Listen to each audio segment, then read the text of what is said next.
Hello everyone, তানজিলাস কুকিংয়ে সবাইকে স্বাগত। আজকে আমি আবারও হাজির হলাম নতুন একটি রেসিপি নিয়ে। আজকে আমি তৈরি করে দেখাবো কাঁঠালের বিচি দিয়ে দেশি মুরগির ঝোলের রেসিপি। আমরা সাধারণত মুরগি ভুনা করে অথবা আলু দিয়ে মুরগি রান্না করে থাকি, তবে কাঁঠালের বিচি দিয়ে এভাবে রান্না করলে 100% শিওর হয়ে বলতে পারি এর স্বাদের কোনো কমতি হবে না, বরং আলুর থেকে এটা বেশি মজার হয়।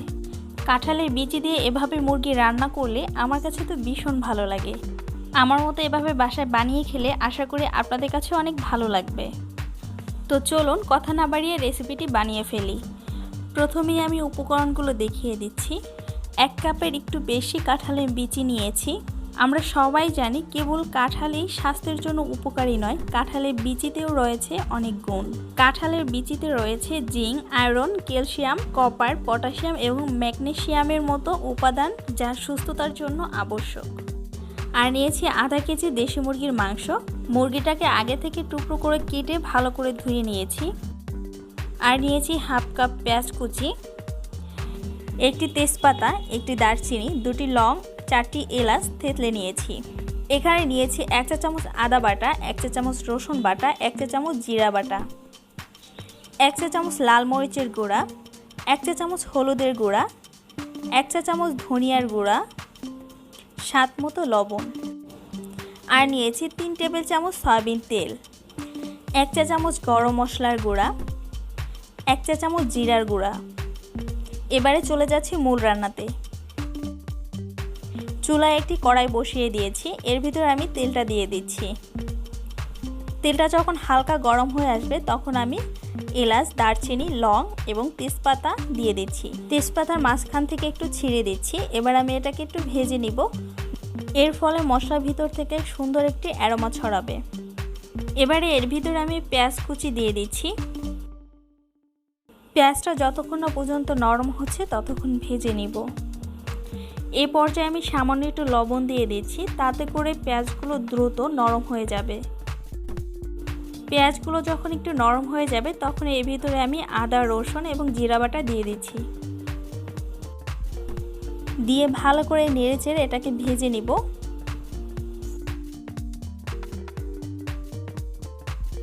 এবারে এর ভিতরে দিয়ে দিচ্ছি 1 চা চামচ হলুদের গুঁড়া, 1 চা চামচ লাল মরিচের গুঁড়া, 1 চা চামচ ধনিয়ার গুঁড়া। এবারে সবগুলো উপকরণ ভালো করে মিশিয়ে নিব এবং ভেজে নিব। যখনই মশলার উপরে তেল ভেসে উঠবে তখন আমি 3 টেবিল চামচ নর্মাল পানি দিয়ে দিচ্ছি এবং স্বাদ মতো লবণ দিয়ে দিচ্ছি। এবারে ঢাকনা দিয়ে ঢেকে ভালো করে মশলাটাকে কষিয়ে নেব। আপনি যত ভালোভাবে মশলাটাকে কষাবেন ততটাই কালার সুন্দর হতে থাকবে এবং কাঁচা গন্ধটা চলে যাবে। মশলাগুলোর উপরে যখন তেল ভেসে উঠবে তখন বুঝতে হবে যে মশলাটা কষানো হয়ে গেছে। কাঁঠালের বিচিগুলো দিয়ে দিচ্ছি, দিয়ে ভালো করে নেড়েচেড়ে মশলার সাথে মিশিয়ে নেব। এবার আমি এর ভিতরে মুরগির মাংসগুলো দিয়ে দিচ্ছি। এবারে ভালো করে নেড়েচেড়ে সবগুলো উপকরণ মিশিয়ে নেব।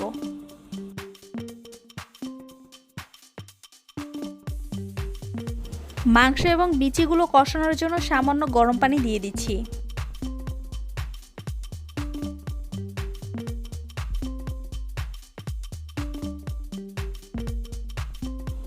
ভালো করে নেড়েচেড়ে ঢাকনা দিয়ে ঢেকে দেব 5 থেকে 7 মিনিটের জন্য।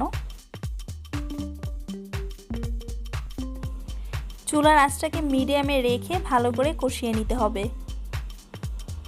মাংসগুলো যত ভালো করে কষানো হবে ততই খেতে ভালো লাগবে।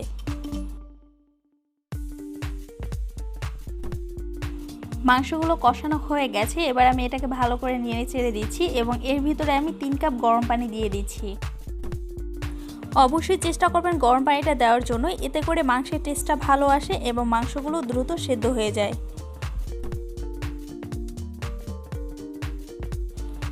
এবারে ঢাকনা দিয়ে ঢেকে মাংসগুলো পুরোপুরি সেদ্ধ হয়ে যাওয়া পর্যন্ত অপেক্ষা করব।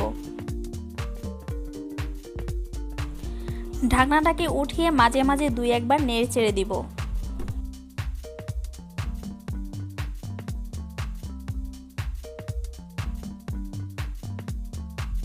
মাংসগুলো এরই মাঝে সেদ্ধ হয়ে গেছে। এবার আমি এর ভিতরে 1 চা চামচ গরম মশলা দিয়ে দিচ্ছি। এই পর্যায়ে চুলার আঁচটাকে মিডিয়াম টু লোতে রেখে ঢাকনা দিয়ে ঢেকে আমি আরও 5 মিনিটের জন্য রান্না করে নেব।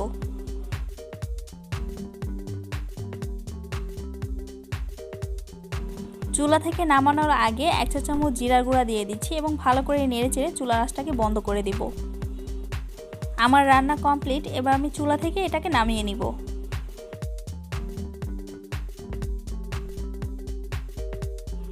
এবার পরিবেশনের জন্য একটি সার্ভিং ডিশে মাংসগুলো উঠিয়ে নিচ্ছি।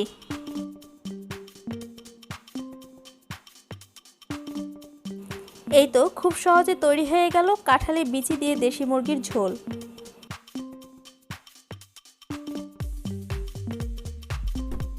আমার প্রসেস ফলো করে অবশ্যই বাসায় এটা ট্রাই করবেন আর আমাকে কমেন্ট সেকশনে জানাবেন যে আপনাদেরটা কেমন হয়েছে।